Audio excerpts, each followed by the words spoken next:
कृष्णाचं नाव विठ्ठल कसं पडलं आणि मग पंढरपूरला विठुरायाची आणि रुक्मिणीची मूर्ती एकत्र का नाही? ह्या मागचीच ही एक पौराणिक कथा. कृष्ण निजला निवांत, आठवली त्याला राधा. राधेला केले जादूने जिवंत, जणू काय झाली त्याला प्रेमबाधा. समोरून आली रुक्मिणी, कृष्णासंग राधास पाहिली. डोळे झाले लाल लाल, म्हणे मी कृष्णा सोडून चालली. कुठे गेली रुक्मिणी कुणास बाई ठाऊक, कृष्ण भटकतोय तिला शोधत, होऊन व्याकुळ भाऊक.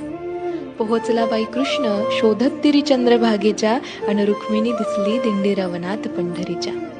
कृष्ण म्हणवितो रुक्मिणीस, पण ती रुसलेली फार. म्हणतो कसा, अगं रुक्मिणी कसा करू मी तुझ्या विना वैकुंठाचा संसार.